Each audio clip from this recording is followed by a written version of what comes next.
And from the time I've been here since last January to where Dalton is now, I don't know if the people want to remember about this one. And Coach Shear's board talked a whole bunch of noise about how I couldn't coach linebackers. Okay, I'm okay with that because guess what? We had to move Dalton Johnson to linebacker last year.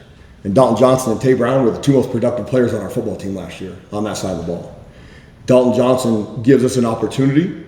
And I also, I saw on Twitter, it might have been you, Michael. I'm not positive. We talked about, no, you tell me if I'm wrong. When you have a defense where your secondary has the majority of the tackles, it's not a good thing. Was that you? Yes. Okay. You're right and you're wrong. It depends on how you base the scheme, okay? What we do around here and how we plus run the block, plus one on the run, we use our middle safety to come down there and fit the run every single time. So Genesis Smith is essentially our middle linebacker. Brian Urlacher was our middle linebacker in New Mexico. He led the nation with 178 tackles, okay? So in this defense, you're gonna have a safety. Now, I spent from the time that Brent told me that I was gonna be the coordinator here, we have two guys between Dalton and Jen who I felt could be middle linebacker types.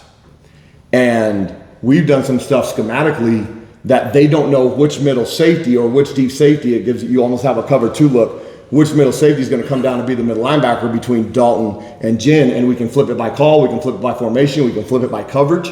And if you look at statistically, our two leading tacklers are our two middle linebackers, Dalton Johnson, Genesis Smith. Max Harris and Tay Brown are the next two who are the next closest to the ball. And then you've got Deshaun McKnight and Tia Savea who are right there behind them.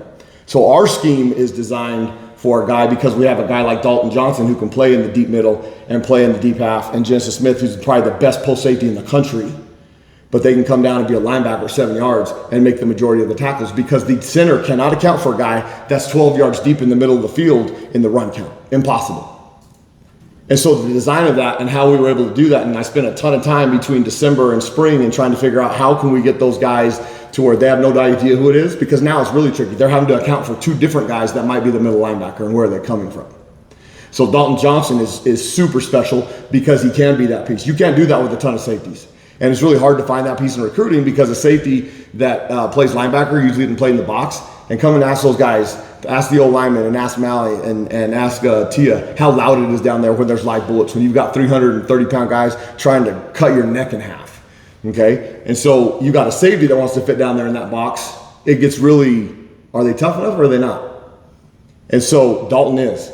Genesis is. Not all DBs are. And then when you're recruiting a DB in high school, a linebacker, most of them haven't backpedaled. Brian Urlacher was receiver DB / linebacker. Brian couldn't cover for nothing. So we moved all those pieces around him and left him in the middle. That's really smart coaching because he led the nation with 178 tackles. So how do you use those pieces and are they special?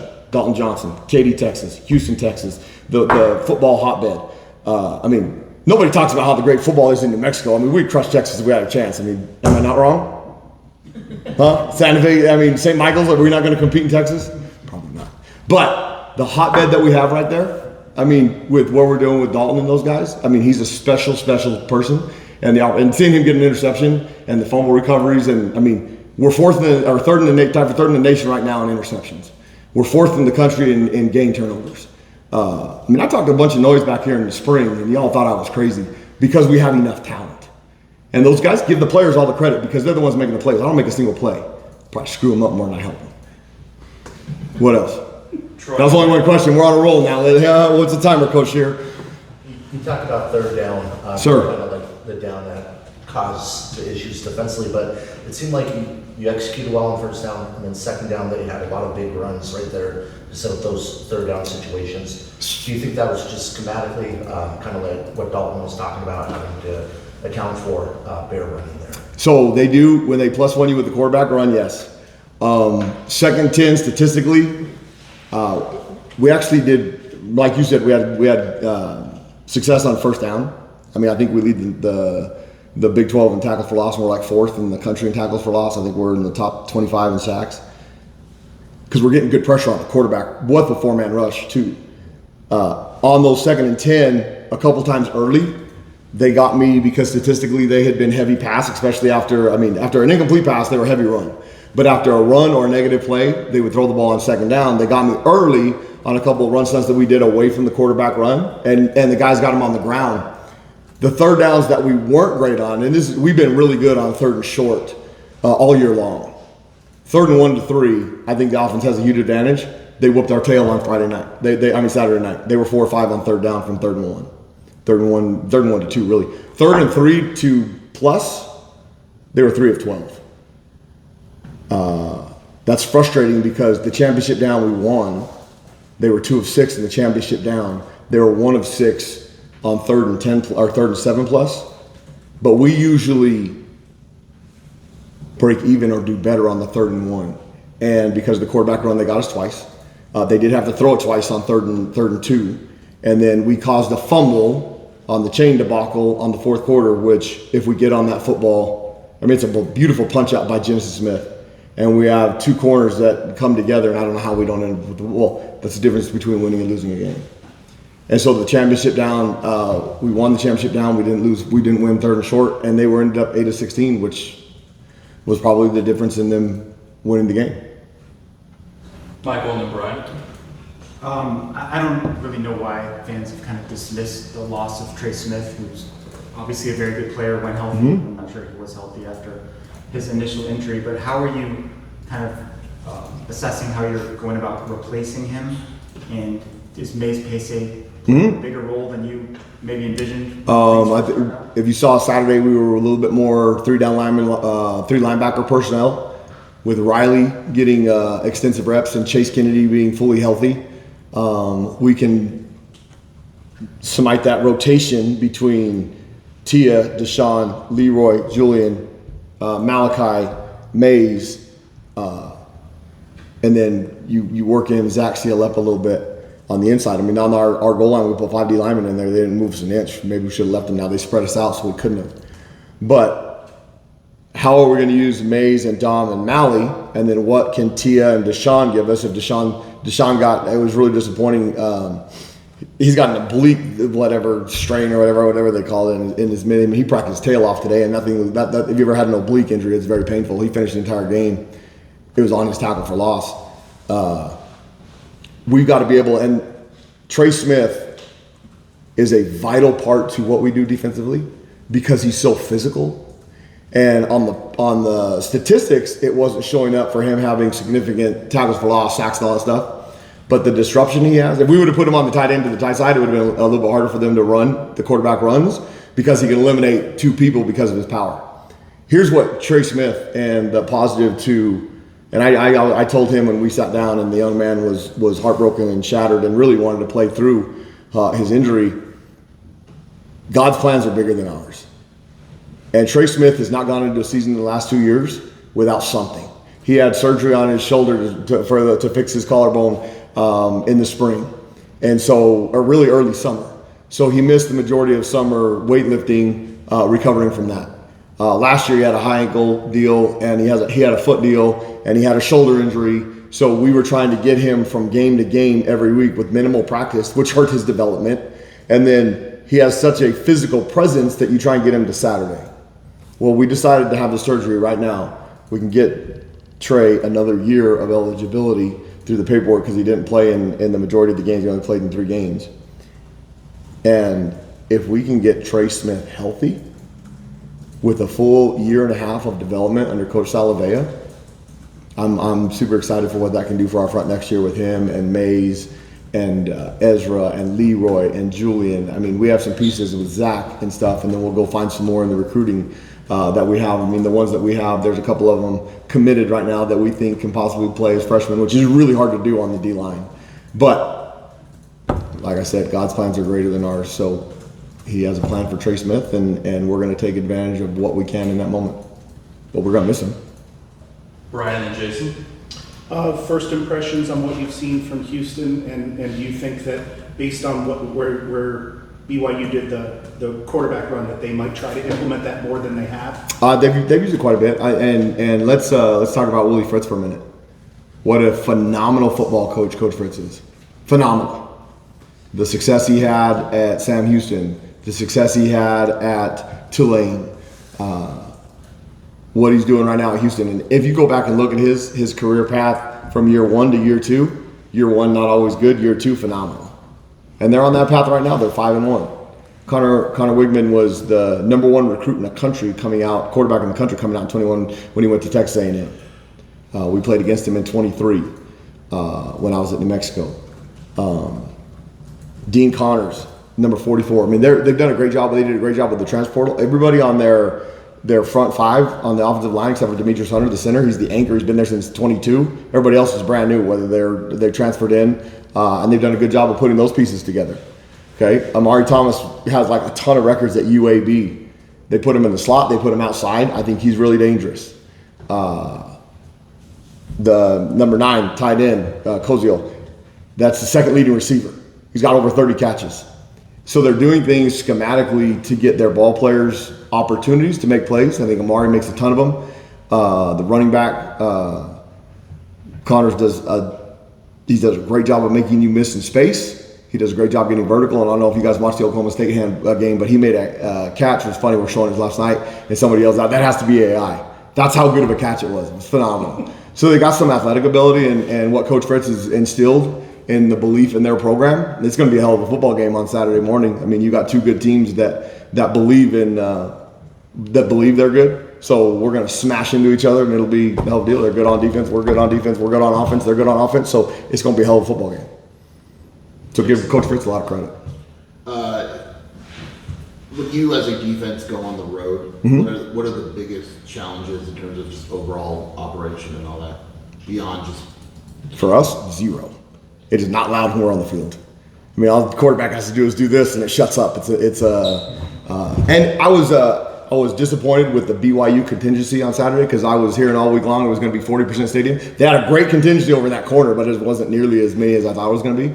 When I played against Michigan State on the road a couple years ago in 2018, they had about 30,000 people in the stands. I mean, that was a very interesting phenomenon for them to travel that well. And BYU does travel well, but I thought especially the ones that were, I mean, obviously Hurricane Priscilla screwed a lot of that up, and I'm going on a tangent, Coach Shear, I'll get back to your question. But the people that were in Arizona Stadium, like the Arizona Wildcat faithful that were there and then stuck it out and stayed through the rain delay, like they were awesome.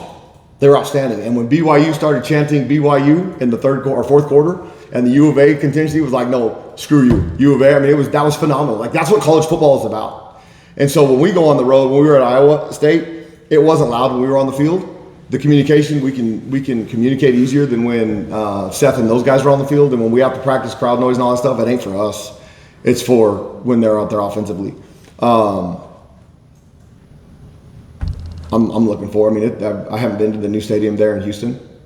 I mean, probably the perfect size for that school where they're at, which is awesome. And hopefully they have a good crowd because it makes it more fun for us. It does make it more fun for us. It's more challenging on the offense, but it makes it more fun for us. When people are excited, when we have a crowd like we did on Friday night and the rest of the Big 12, I mean, everybody has a great home field advantage. We want to go take that away if we can. Last 2 will be Michael and Justin. There's been a lot of coaching changes already this season, and you earlier referenced the importance of continuity and how BYU has kind of built things up. You also kind of talked about the burn the village mentality that a lot of fans take, and we understand like why they are how they are. But can you just speak a little bit more on the importance of establishing continuity, keeping a coaching staff intact for several years, and how that can benefit a program like Arizona? I think it's well, here's where how I'll start this, and I'm glad you asked that question. And I think Coach Shear's board and Twitter and a lot of people within the history of this football program. I mean, this is the 122nd team, and we're really proud to be the 122nd team of Arizona football. The statement, well, this is Arizona football. We screwed that thing off on Saturday. This is Arizona football. I want that to become a thing. I want this is Arizona football to become the statement. Because I believe in what we're building and what we're doing. And I want people to say, hell yeah, this is Arizona football. We won that game on Saturday night because it came down to a critical moment and our kids responded. And they're going to respond this week. They've already responded, like Seth said, the Sunday night flush. Like they were, like we have the 24-hour rule and everybody's like really, and there's fake sad. There's like you see a guy that like is acting pissed off, like, oh, I'm cooler than everybody else because it hurt me more. There wasn't none of that. Like we had a devastated locker room, which is what you want. I mean, grown men that have tears in their eyes because they're so they put everything they have into it to lose, and to show up Sunday with the right attitude and the right demeanor says a lot about our football team. Now, if we go out there and lay an egg on Saturday, well then shame on us. Okay.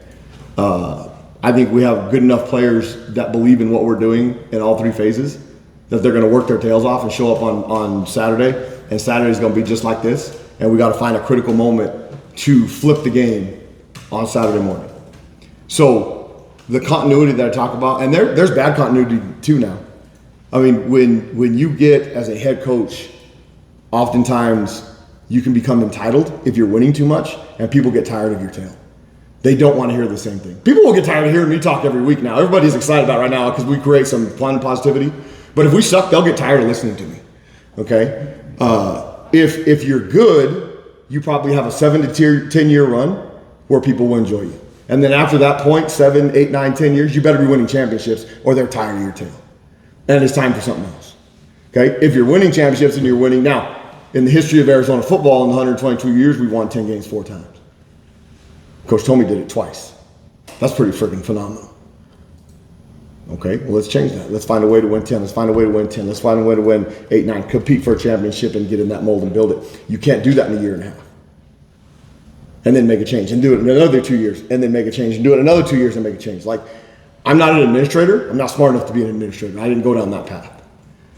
But if you want to build something special, and I think we have an unbelievable one in Desiree who believes in the process of what we're building and the support that she's given Coach Brennan and believes in Coach Brennan and his vision, okay? We want the people of Tucson to care and buy into what Coach Brennan is building, because look at what we've turned around from there till 6 games into this season. We've got a good football team. That didn't happen by happenstance. And it went by, there's got 10 coaches on this staff that recruit their tails off. We've got a recruiting department and guys gonna fletch, and all their 25 interns, that most of them are volunteers, that work their tail off in the freaking back alley looking for players every single day, okay? So that we can find the Deshaun McKnights, that we can find the guys that we brought FCS players in that people didn't think were going to be good enough and are playing at an elite level in the Big 12. The only way that happens is if you build a program. Kalani Sitake, Matt Campbell, the elite teams, Kyle Whittingham, the elite teams in our conference are building something. Lance Leopold's building something great in Kansas. And he's done it at several places. Coach B did it at San Jose State. You get better players, you're going to be a better coach. So we have to evaluate. But the continuity of building that is where you have a chance to compete for champions. You okay, Brett? Where you have a chance to compete for championship. I'll give you that. I'll give the Heimlich or whatever we need to do over there. I'll step in. I'm CPR certified. Okay? You build that by continuity. And so I think it's important. And that's how you become able to contend in the Big 12. Professor Justin. Max Harris, just what do you make of the impact that he's made in that linebacker room through the first 6 games? From the spring, and I've said this a few times, like Max's journey through college football, starting at Incarnate Word, going to Louisiana Monroe, going to Texas State, coming here, is like my sad version of what's happening to college football. Okay, now I think Max Harris is like one of the coolest human beings, and his leadership skills have given him an ability to be a leader at all 4 of those spots, because they didn't want to lose him at Texas State. He wanted to perform on a big, what he perceived as a bigger stage.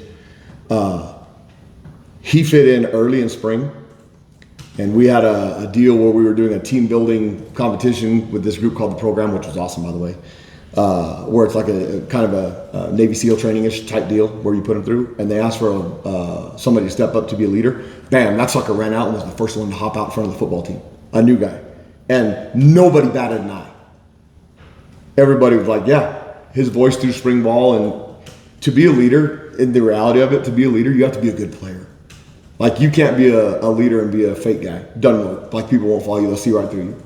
And in the game of football, if you have an elite ability to play and you're physical and you're a badass, like, they will follow. And there's positive and negative leaders now. There can be cancers in your locker room. So through the recruiting process, especially in the transfer portal, You have to do the best job you can in that speed dating term over 2 days to figure out, you better call people and find out if this is the kind of dude you want in your locker room. Because if you make the wrong choice, like it'll tear your locker room and gut you. And Max Harris is like the epitome of everything you want to find in the transfer portal. One, he's a damn good player. Two, his leadership skills. He's the one that I talked to on the green dot on Saturday.